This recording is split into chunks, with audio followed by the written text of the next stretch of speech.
The future for global food security is gloomy.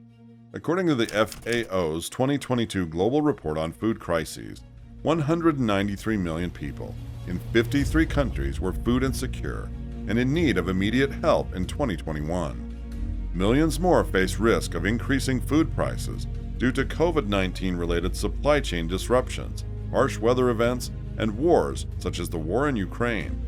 The World Food Program estimates that more than 6 million people, or roughly 1/3 of the population, in Sri Lanka are vulnerable to food insecurity while the country suffers an economic crisis that has pushed millions into poverty.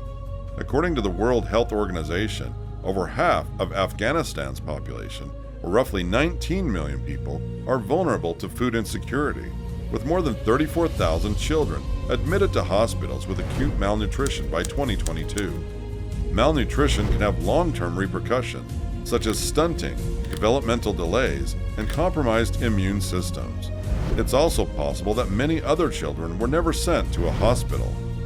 Food commodity prices were at a 10-year high at the start of 2022, and fuel costs were at a 7-year high. Rising food costs exacerbate the difficulties faced by individuals who can barely afford to buy food in normal times, a situation exacerbated by the war in Ukraine, which serves as the world's breadbasket. The food crisis is distinct in that it is taking place in a more severe global setting than the food and fuel crises of 2008. The world was more tranquil back then.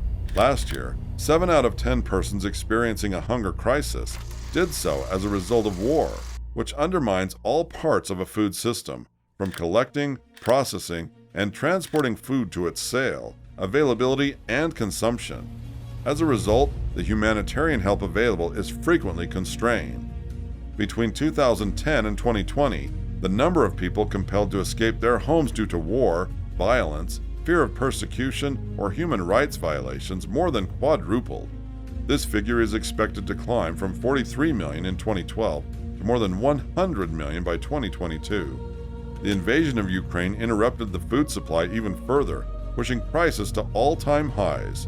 As a result, 345 million people are currently facing a hunger crisis, with around 50 million people in 45 countries experiencing hunger emergencies, putting them on the verge of famine. When Ukraine erupted, the globe was already in the grip of a serious famine crisis. The economic consequences of the COVID pandemic delivered the world economy an unexpected shock, with wages collapsing owing to employment losses and prices ramping up due to supply chain disruption. In less than 18 months, governments throughout the world spent more than $26 trillion, or 30% of global GDP, dealing with the pandemic and its economic consequences. Low to middle income nations' debt levels have skyrocketed, and their currencies have begun to weaken. Approximately 60% of low-income nations are now in serious danger of debt difficulty.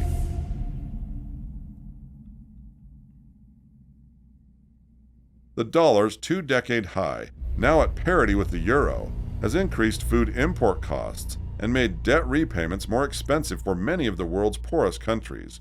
And as central banks throughout the world tighten monetary policy to manage inflation, interest rate increases in advanced economies raise the cost of credit for low-income countries. Over the last year, more than 40 currencies have lost up to 15% of their value. In terms of climate, the strength and frequency of climatic shocks have more than doubled since the first decade of this century. Back then, there were fewer consecutive droughts or landscape-changing floods than we now see in areas like Pakistan. Climate-related calamities have impacted 1.7 billion people during the last decade. According to the Red Cross, almost 90% of all refugees, including those most susceptible to food shortages, migrate from nations most vulnerable to climate change. Regions such as the Horn of Africa, notably the Somali region, including Somalia, northern Kenya, and southern Ethiopia, have seen a dramatic increase in the number of severe droughts, with disastrous repercussions for the people.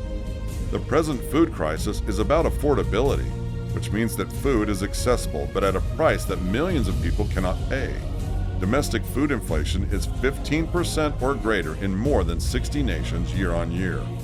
The issue is to avoid turning today's affordability dilemma into tomorrow's availability crisis. This entails preventing a global scarcity of agricultural supplies, notably fertilizer. Without fertilizer, the world would face true food shortages, with disastrous repercussions for the poor.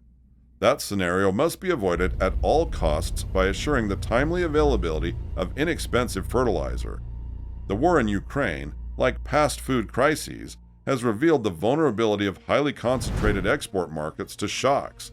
For example, fewer than a dozen nations account for almost 80% of wheat, maize, coarse grain, rice, and soybean exports.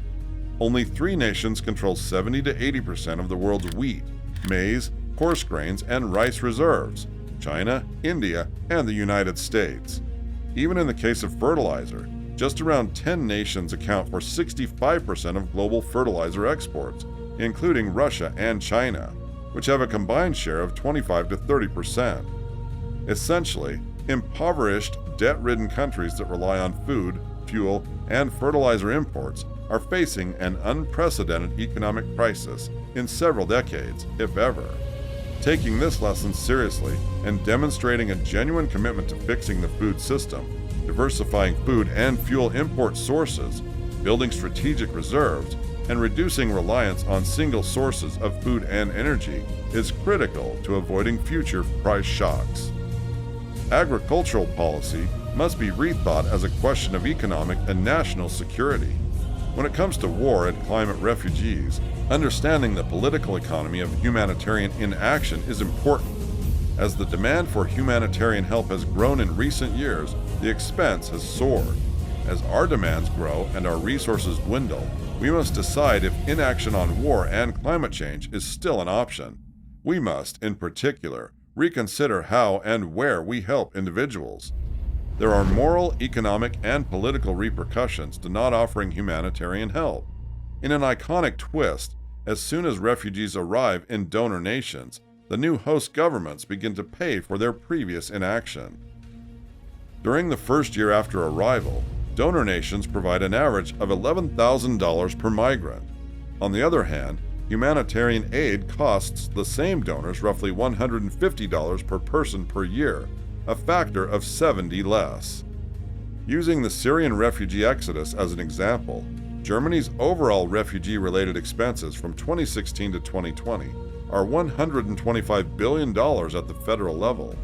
While this includes expenditures intended to combat the underlying causes of forced displacement, more than $80 billion was spent on domestic social payments, transfers to states and municipalities, integration, arrival, registration, and asylum processes. The costs of continuing inaction on underlying issues such as climate change and conflict will only be measured in additional agony and loss of life. On its current trajectory, the globe will continue to produce more displaced people for decades. Since solutions cannot be implemented quickly, it is necessary to establish a long-term commitment in order to attain the desired results. We cannot afford to be so complacent that after the present crisis has passed, the political will to address its core causes vanishes until the next crisis arises. Extreme weather events are occurring in many places of the world, owing in part to climate change. Extreme heat in South Asia and the United States, drought in significant portions of Europe, East Africa, and China, and floods in Korea have resulted in enormous amounts of crops dying, raising the price of food that is available.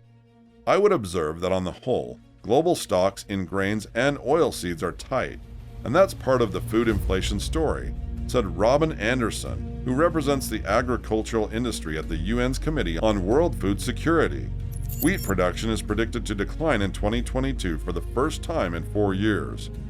We need agriculture firing on all cylinders on all continents at all time, because climate change is always going to mean somebody is struggling, she argued.